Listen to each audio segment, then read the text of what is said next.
ஹே guys, எல்லாருக்கும் வணக்கம். Welcome back to Pooja's world. இன்றைக்கி சூப்பர் அண்ட் டேஸ்டியான வெண்டைக்காய் காரக்குழம்பு தான் பார்க்க போகிறோம். நிறைய பேருக்கு வெண்டைக்காய்னா சுத்தமாக பிடிக்காது. என்ன மாதிரி ஆளுங்க யாராவது இருந்தால் கமெண்ட் பண்ணுங்கள். எனக்குமே பார்த்திங்கன்னா வெண்டைக்காய் I'm not a big fan of வெண்டைக்காய்.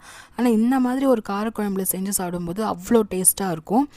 வாங்க எப்படி செய்யணும்னு பார்க்கலாம். நான் முதல் வெண்டைக்காய் காரக்குழம்புக்கு பார்த்திங்கன்னா கடாயில் ஒரு 2 டேபிள் ஸ்பூன் எண்ணெய் விட்டுட்டு நான் வெண்டைக்காவை மீடியம் சைஸாக கட் பண்ணி வச்சுருக்கேன். அந்த எண்ணெய் சூடானதும் நம்ம வெண்டைக்காவை அதில் போட்டுட்டு ஒரு 5 to 6 நிமிஷம் நல்லா வதக்கி எடுத்துக்கோங்க. அதிலே பார்த்திங்கன்னா வெண்டைக்காய் நல்லா வெந்து வந்துடும். 60% பார்த்தீங்கன்னா வெண்டைக்காய் நம்ம இந்த எண்ணெயில் வதக்கும் போதே ஓரளவுக்கு நல்லா வதங்கி வந்துடும். அதை ஒரு லைட் ப்ரௌன் ஆனதுக்கப்புறமா நம்ம தட்டில் தனியாக எடுத்து வச்சிடலாம். நிறைய பேர் இந்த வெண்டைக்காய் காரக்குழம்பு ஏன் சாப்பிட மாட்டாங்கன்னு பார்த்தீங்கன்னா, நம்ம வெங்காயம் தக்காளி சேர்த்துட்டு அதுக்கப்புறமா நம்ம வெண்டைக்காய் ஆட் பண்ணும்போது அந்த குழகுழப்பு தன்மை வரும் அப்படின்னு சொல்லிட்டு நிறைய பேருக்கு அது பிடிக்காது. அதனால் செய்கிறதுக்குமே லேட் ஆகும். நீங்கள் இதே மாதிரி ஒரு மீடியம் சைஸில் கட் பண்ணி முதல் வெண்டைக்காவை எண்ணெயில் இந்த மாதிரி வதக்கி எடுத்துட்டிங்கன்னா நமக்கு அந்த குழகுழப்பு தன்மை வராது. சீக்கிரமாகவும் நமக்கு டக்குன்னு வேலையாயிடும். அதே கடாயில் பார்த்திங்கன்னா ஆல்ரெடி நம்ம வெண்டைக்காய் வதக்கின எண்ணெயே இருக்குது. அதில் 1 டேபிள் ஸ்பூன் எண்ணெய் ஆட் பண்ணிக்கிறேன்.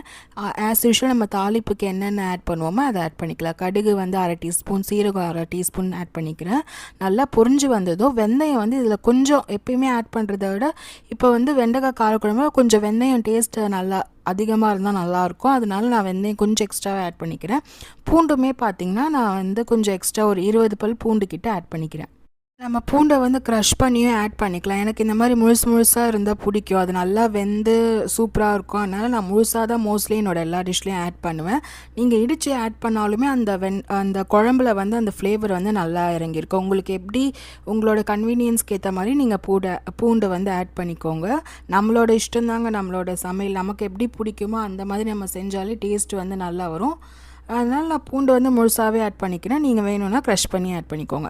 நான் இதில் 2 பெரிய வெங்காயம் எடுத்திருக்கேன். அதை தின்னாக ஸ்லைஸ் பண்ணி இதில் ஆட் பண்ணிவிட்டு ஓரளவுக்கு லைட் ப்ரௌன் ஆற வரலும் நான் வதக்கி எடுத்துக்கிறேன். வதக்கும் போதே பார்த்திங்கன்னா நான் கொஞ்சமாக உப்பு ஆட் பண்ணிக்கிறேன். ஆஸ் யூஷுவல் நம்ம வெங்காயம் சீக்கிரம் வதங்குறதுக்காக உப்பு ஆட் பண்ணுவோம்ல, அந்த அளவுக்கு மட்டும் உப்பு ஆட் பண்ணி நல்லா வதக்கி எடுத்துக்கிறேன். நான் வெங்காயம் வதங்கினோடனே ஒரு கொத்து கருவேப்பிலை, அதுக்கப்புறமா பழுத்த நாட்டு தக்காளி ஒரு 3 தக்காளி வச்சுருக்கேன். அதை கட் பண்ணி இதில் ஆட் பண்ணிவிட்டு நல்லா குழஞ்சி வர நம்ம தட்டு போட்டு மூடி வேக வச்சு எடுத்துக்கலாம்.